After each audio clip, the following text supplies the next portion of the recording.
Bismillahirrahmanirrahim. Dear viewers, dear students, अस्सलाम वालेकुम। जैसे कि पिछले लेक्चर के अंदर, पिछले वीडियो के अंदर हमने प्रोबेबिलिटी के क्वेश्चन वगैरह डिस्कस किए थे, परमुटेशन को डिस्कस किया हुआ था, कॉम्बिनेशन को डिस्कस किया था।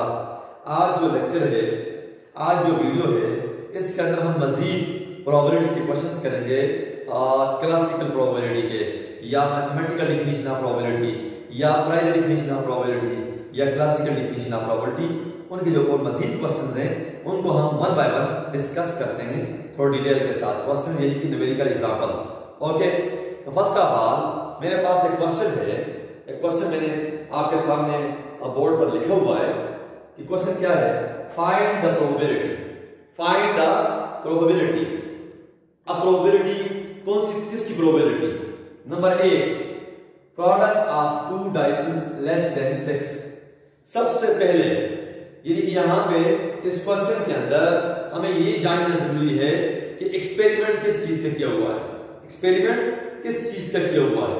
तो यहां पे दो डाइस को रोल किया हुआ है। Two dice are roll. जब दो डाइस को रोल किया, first of all we need to find the total number of outcomes. The total number of outcomes when two dice are roll. First of all कि आपके sample space के अंदर जितने outcomes बनते हैं, उन आउटकम्स को आपने लिस्ट करना है। किसके अंदर? सैंपल स्पेस के अंदर। तो उसके बाद उस सैंपल स्पेस के अंदर से आपने वो इवेंट्स डिफाइन करने हैं जिनकी प्रोबेबिलिटी आप फाइंड करने जा रहे हैं। क्योंकि events are the parts of sample space, या events are the subset of sample space. Now मैं आपके सामने अब सबसे पहले क्या करता हूं, लिस्ट करता हूं। क्या करता हूं? लिस्ट करता हूं। किस चीज को लिस्ट करता हूं? List the sample space, number of outcomes in the sample space when two dice are rolled. तो सबसे पहले क्या है आपके पास? Sample space. Sample space we need to find total number of outcomes when two dice are rolled according to rule of multiplication। 6 multiplied by 6 कितने बनते हैं आपके पास? 6 multiplied by 6, 36 outcomes।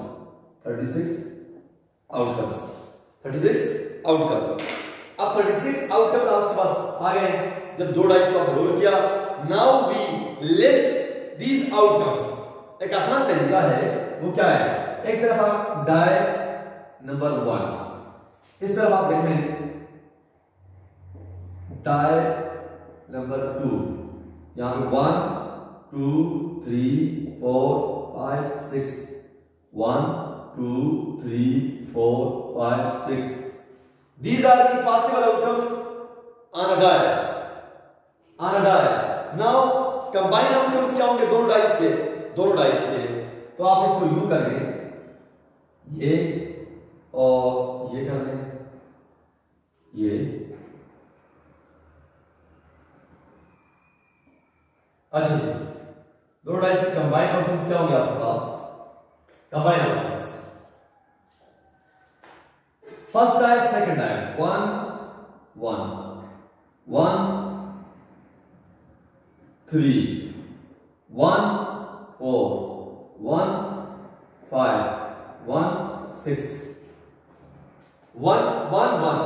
फिर 2 1 2 नहीं 1 1 2 1 1 1 2 1 2 के साथ 2 1 2 2 2 3 2 4 2 5 2 6। फिर 3 के साथ 3 1 3 2 3 3 3 4 3 5 3 6। अच्छा, 4 1 4 2 4 3 4 4 4 5 4 6। अच्छा जी, 5 1 5 2 5 3 5 4 5 5 5 6 6 1 6 2 6 3 6 4 6 5 6 6। These are the possible outcomes. 36 possible outcomes when 2 dice are rolled. These are the 36 outcomes. 1, 2, 3, 4, 5, 6, 7, 8, 9, 10, 11, 12, 13, 14, 15, 16, 17, 18, 19, 20, 21, 22, 23, 24, 25, 26, 27, 28, 29, 30, 31, 32, 34, 33, 34, 35, and 36. These are the 36 possible outcomes when 2 dice are rolled. अब आउटकम्स बनाने के बाद अब हम पहले पार्ट की तरफ निकलते हैं। हमारे पास जो पहला पार्ट है वो क्या है आपके पास कि find the probability number 1 product of 2 dice are less than 6। यानी कि आपके पास ये जो 36 आउटकम्स हैं इनमें वो आउटकम्स वो सैंपल पॉइंट्स जिनका प्रोडक्ट लेस देन 6 आता है उनकी प्रोबेबिलिटी फाइंड करो। Find the probability of those events of those sample points which product are less than 6। अब वो आपने सबसे पहले काम क्या करना है, इसके लिए आपने एक इवेंट डिफाइन करना है। क्या करना है? इवेंट डिफाइन करना है। इवेंट क्या होगा? let A be the event for the sample points whose product is less than 6। आपने एक इवेंट डिफाइन किया पार्ट नंबर फर्स्ट के लिए। इवेंट क्या डिफाइन किया? ए इवेंट होगा इस सैंपल स्पेस के अंदर से वो सैंपल पॉइंट्स वो आउटकम्स जिनका प्रोडक्ट लेस देन 6 हो। तो वो कौन से आउटकम्स हैं इसके अंदर से आप चेक करें और इवेंट ए के अंदर लिखें 1 1। अगर इसका प्रोडक्ट लें तो लेस देन 6 आता है। 1 2 इन दोनों का प्रोडक्ट लें लेस देन 6 आता है। तो ए के अंदर कौन से आएंगे आपके पास? 1 1 1 2 1 3 1 4 1 5। अब 1 5 का 1 मल्टीप्लाई बाय 5 इसका प्रोडक्ट लेस देन 6 आता है। अब 1 6 मल्टीप्लाई करते हैं तो लेस देन 6 नहीं आता। तो आगे जाते हैं 2 1 2 2 2 2 2 2 3 करते हैं तो 6 बनता है। अब 3 1 3 1 3 1 3 2 करते हैं तो 6 बनता है। 4 1 4 2 करते हैं तो ज्यादा बनता है। 4 5 1। तो ये आपके पास 1 2 3 4 5 6 7 8 9 10।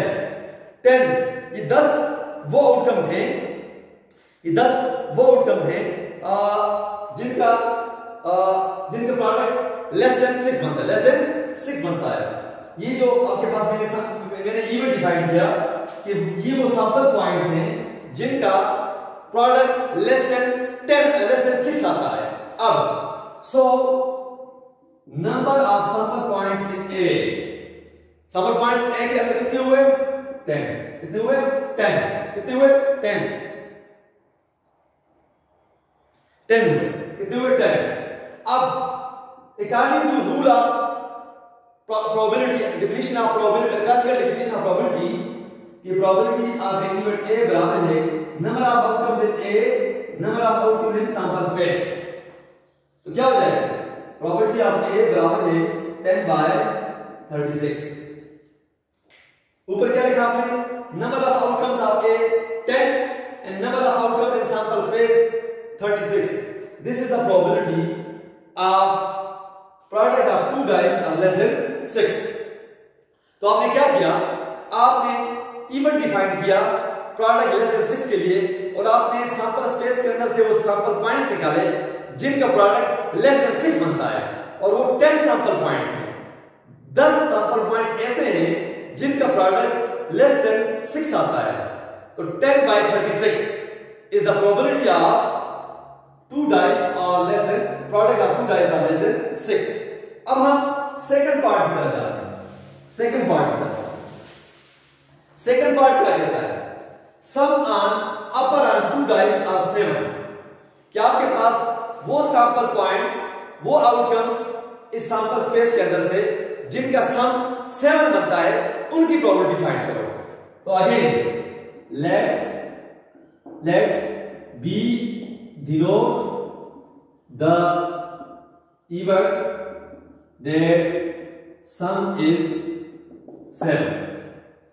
अब आपने एक इवेंट डिफाइन किया B, उसका नाम क्या रखा? B वो इवेंट है सैंपल स्पेस के अंदर से वो सैंपल पॉइंट्स जिनका सम 7 बनता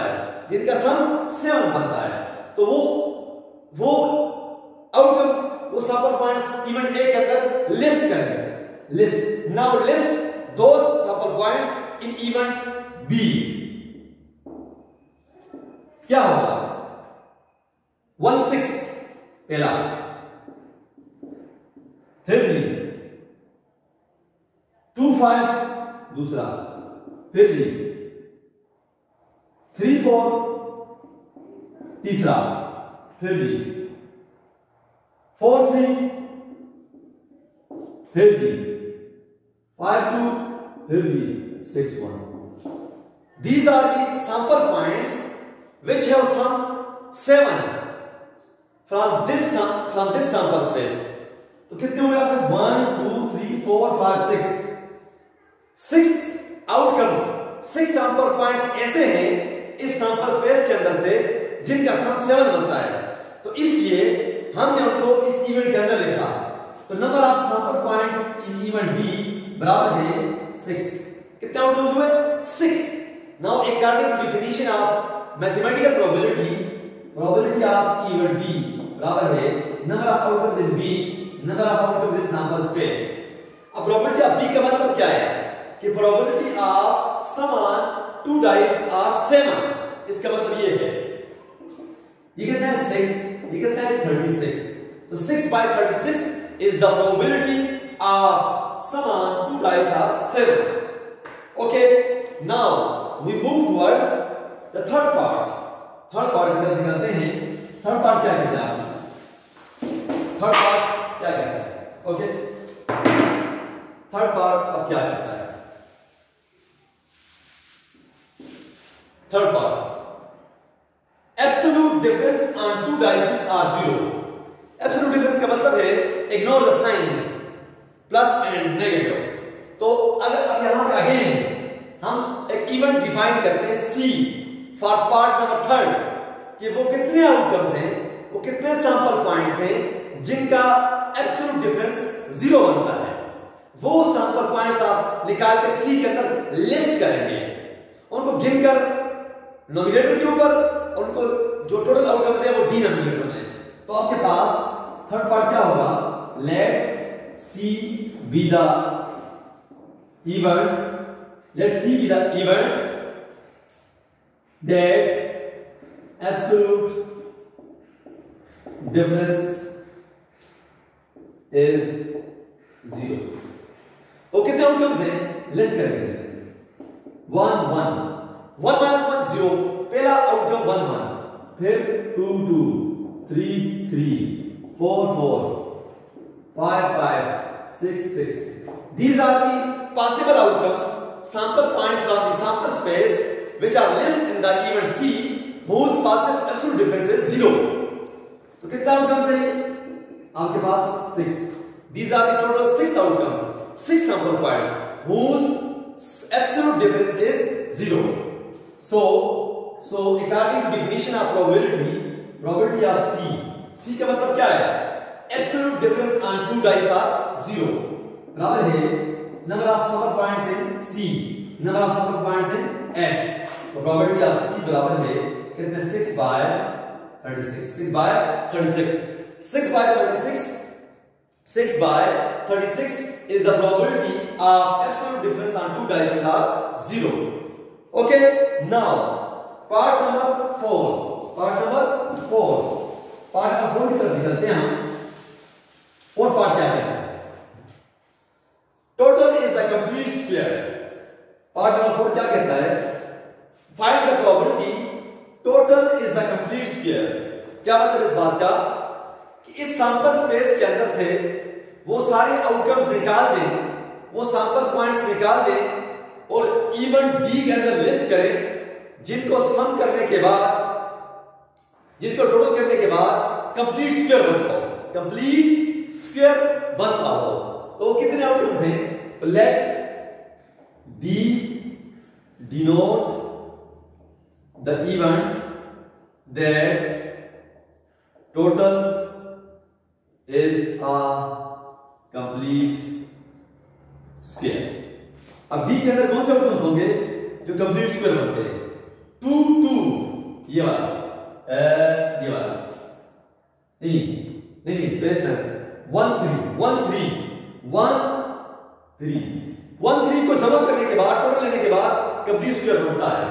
फिर आपके पास 2 2 एक ही बनता है। फिर आपके पास इसके अलावा आप चेक करें 2 2 3 1 इसको जमा करने के बाद कंप्लीट स्क्वायर बनता है। फिर आपके पास 3 6 फिर आपके पास 4 5 फिर आपके पास इसके अलावा आपके पास 5 4 फिर आपके पास इसके अलावा 5 4 के अलावा आपके पास 6 3 अब ये 1 2 3 4 5 6 7 these are the sample points whose total become a complete square। ये वो सैंपल पॉइंट्स हैं इस सैंपल स्पेस के अंदर से जिनका टोटल लेने के बाद कंप्लीट स्क्वायर बनता है। चूंकि हमें इवेंट डिफाइन करना है, हमसे प्रॉपर्टी पूछी गई है कि find the property the total is a complete square, the total is a complete square, these are the outcomes whose total is complete square। number of outcomes in D कितने हुए? 7। now according to definition of mathematical probability of D बराबर है number of outcomes in D number of outcomes in S। favorable outcomes जिसके अंदर आप interested हैं, total number of outcomes sample space, nominator में जिस चीज की प्रोबेबिलिटी फाइंड करने जा रहे हैं ऊपर वो होगा और नीचे टोटल आउटकम्स होंगे। हमारे पास प्रोबेबिलिटी ऑफ डी बराबर है, ये कितने हैं? 7। ये कितने हैं? 36। 7/36 is the probability of the sample points whose total become a square, यानी कि total is a complete square। these are the outcome, this is the probability whose total is a complete square। ये वो probability है, ये वो chances हैं कि ये वो चांसेस हैं उन सैंपल पॉइंट्स के जिनका टोटल क्या बनता है? कंप्लीट स्क्वायर बनता है, कंप्लीट स्क्वायर बनता है। अब हम मजीद आगे जाते हैं, दूसरी तरफ जाते हैं मजीद। Part number 5, both faces are alike. जब आप डाइस को रोल करते हैं तो जो अपर फेसेस होते हैं, यानी जो आपके पास उनके फेसेस होते हैं, कह रहे हैं कि दोनों पर जो आपके पास डॉट्स हैं, डार्ट्स वो सेम होने चाहिए। तो आपने अगला पार्ट क्या है आपके पास? 5 part. Let E be the event that both faces are alike। तो क्या होगा? वो आउटकम निकाले जो सेम है। 1 1 1 1 2 2 3 3 4 4 5 5 and 6 6। These are the possible outcomes that both faces are alike। both faces are alike, both faces are alike। ये वो 6 outcomes हैं, 6 सैंपल पॉइंट्स हैं जिनको हमने लिस्ट किया इवेंट E के अंदर। बिकॉज इवेंट E हमने डिफाइन किया किसके लिए? both faces are alike। तो number of sample points in E बराबर है 6। कितने हुए? 6 आपके पास हुए। कितने हुए? 6। तो 6। अब definition of mathematical probability of E बराबर है number of sample points in E number of sample points in S 6/36। This is the probability when both faces are alike। these are the chances when both faces are alike। आपने sample space के अंदर से sample points निकाल के list किए, वो कितने बने? 6 बने। 6 जिसमें आप इंटरेस्टेड हैं, 36 जो नीचे डिनोमिनेटर के अंदर total number of outcomes according to definition of mathematical probability. अगली जो चीज है वो क्या है आपके पास? छठा part, there is at least one ace. Ace का मतलब है वन, कि कम से कम एक लिखिए एक डॉट वन आए, ज्यादा भी हो सकते हैं। तो क्या हो गए वो outcomes? At least one ace. Let F be the event that at least one ace. One ace का मतलब है डॉट जो वन आता है, तो एटलीस्ट का मतलब है greater than or equal to.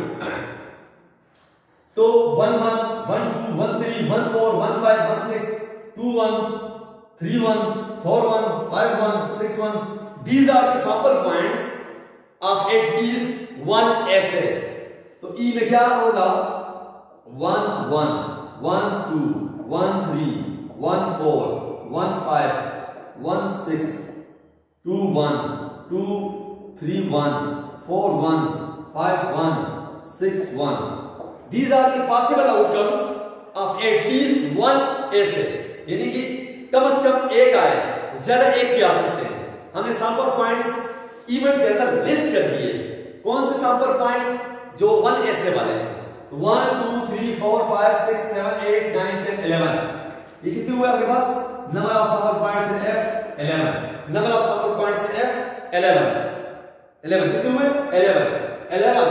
तो आपके पास हमने इवेंट डिफाइन किया कि F, तो हमारे पास according to definition of mathematical probability of F बराबर है number of sample points in F number of sample points in S।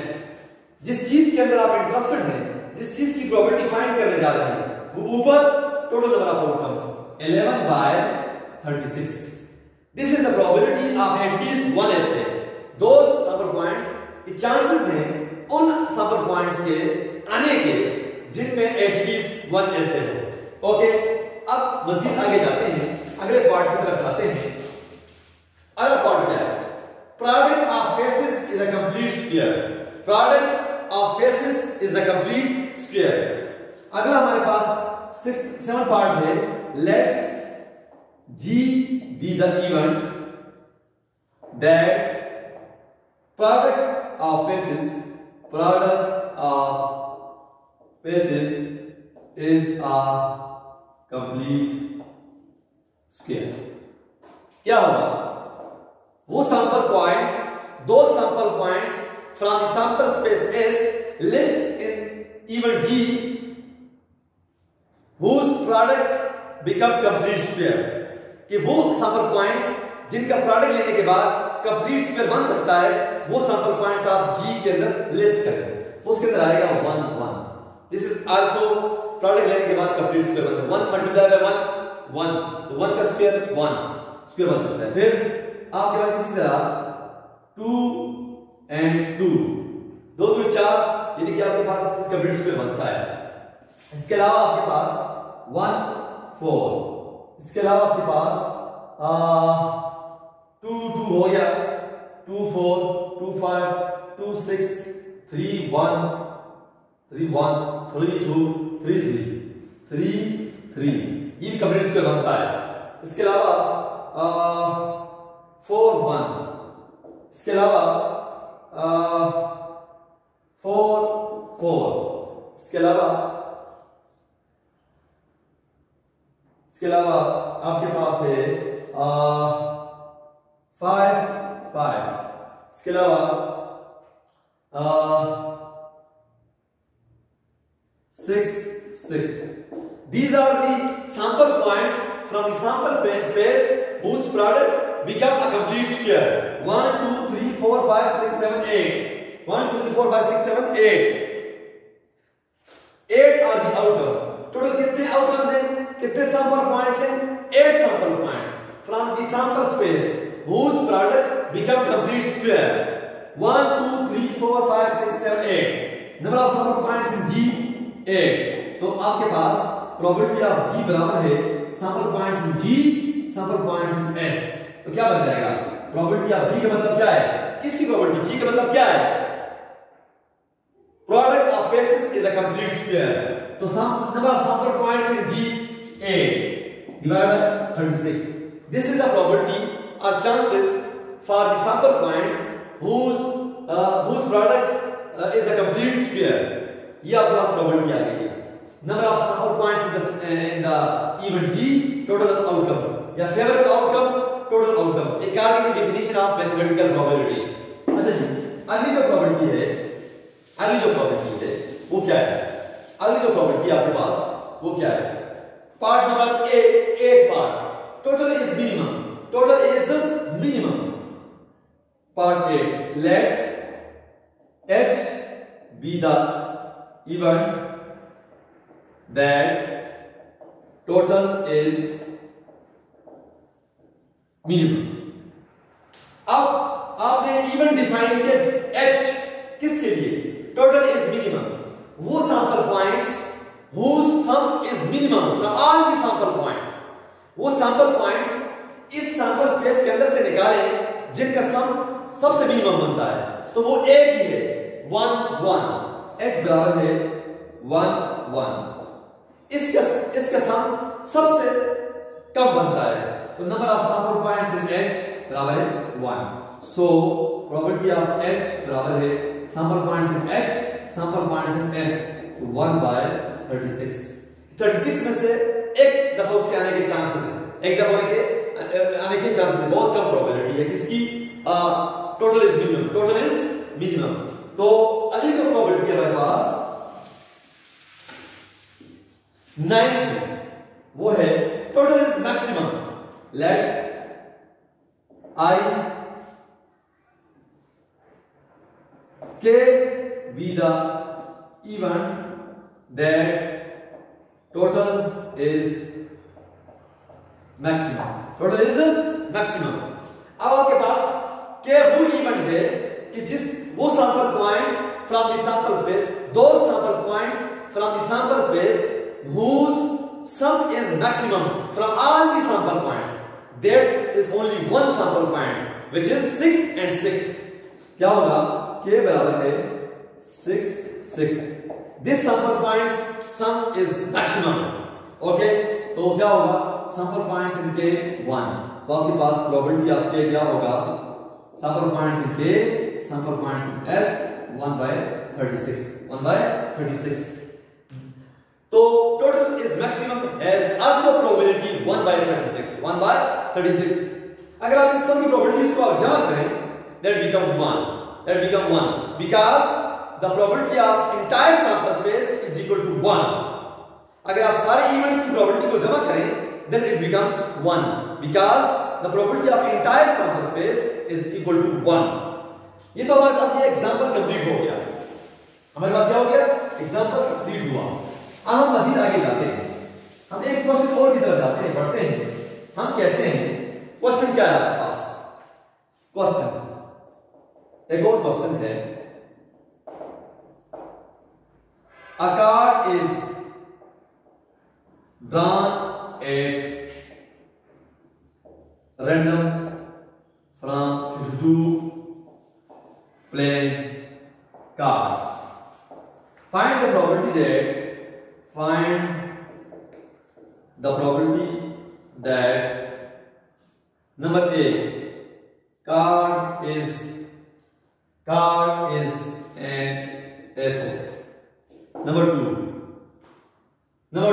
card is spade, number 3 card is a black card। आपके पास next जो question है किसके हवाले से, probability के हवाले से, a card is drawn at random from 52 playing cards, find the probability that number 1, आपके पास 52 कार्ड्स हैं, यानी कि 52 प्लेइंग कार्ड्स होते हैं। उस दिन मैंने आपको डिस्ट्रीब्यूट करके बताया था कि इस कार्ड्स के अंदर कितने एसेस हैं, कितने जैक हैं, कितने क्वींस हैं, कितने रेड्स हैं, कितने ब्लैक्स हैं, कितने अलावा वो सारा कुछ मैंने आपको बताया था कि फेस कार्ड कितने हैं, डायमंड्स कितने हैं, स्पेड कितने हैं, क्लब्स कितने हैं, हार्ट्स कितने हैं, वो सारा मैंने बताया था। आपके पास 2 कार्ड्स हैं, उन कार्ड्स के अंदर से आपने एक कार्ड निकाला, वो कहते हैं क्या चांसेस हैं कि वो कार्ड जो आपने निकाला वो ऐसे है, मतलब क्या पॉसिबिलिटी है, क्या चांसेस है कि आपने कार्ड निकाला, वो कार्ड कितने परसेंट चांसेस हैं कि वो कार्ड ऐसे है। दूसरा, कितने परसेंट चांसेस हैं या कितने परसेंट चांसेस हैं, प्रोबेबिलिटी है कि वो कार्ड स्पेड है, तो कितने परसेंट चांसेस हैं या कितनी प्रोबेबिलिटी है कि वो कार्ड जो है ब्लैक कार्ड है। तो उनकी प्रोबेबिलिटीज, आने की प्रोबेबिलिटी फाइंड करनी, आने के चांसेस फाइंड करने, परसेंटेज के अंदर, फ्रैक्शन वैल्यूज के अंदर, पॉइंट्स के अंदर। Okay, now we discuss one by one each. सबसे पहले हम क्या करेंगे, सबसे पहला काम हर क्वेश्चन के अंदर, मैथमेटिकल प्रोबेबिलिटी के हर क्वेश्चन के अंदर आपने find the number of sample points in the sample space S। Find the number of sample points in the sample space S। तो क्या होगा, number of sample points in the sample space S according to rule of combination, number of sample points in S। Sample space के अंदर जो outcomes बनते हैं जिनको हम लेस नहीं कर सकते टोटल, यानी कि हमारे पास क्या होगा NCR। तो N कितने, 52। कितने कार्ड निकाले, 1 कार्ड निकाला। जब आपने कैलकुलेटर के जरिए रूल ऑफ कॉम्बिनेशंस को इस्तेमाल किया डायरेक्ट कैलकुलेटर के जरिए, तो कितने आउटकम्स बनते हैं, 52 outcomes are those in which are list in the sample space S। अब हम इनको लिस्ट नहीं कर सकते, ओनली 52 आर द वेज कि 52 वो तरीके हैं जिसके जरिए हम कार्ड को निकाल सकते हैं। ओके, सबसे पहले काम सैंपल स्पेस के अंदर आउटकम्स हमने फाइंड कर लिए। अब पार्ट 1 की तरफ आते हैं। पार्ट 1 में क्या है, कार्ड इज एन एसेट। आपने इवेंट डिफाइन किया, let A denote event that card is ace. आपने एक इवेंट डिफाइन किया ए कि वो जो कार्ड आपने निकाला वो ऐसे है। तो नंबर, तो सैंपल पॉइंट्स कितने होंगे सैंपल स्पेस के इवेंट ए के अंदर, एक ही कार्ड निकाला आपने, टोटल ऐसे कितने होते हैं, 4 में से एक आएगा ना, तो 4C1। तो number of sample points A 4C1, तो कितने बन जाएंगे, 4 बन जाएंगे। These are the sample points in the event A, यानी कि इवेंट ए के अंदर टोटल कितने सैंपल पॉइंट्स होंगे, 4, और सैंपल स्पेस के अंदर कितने होंगे,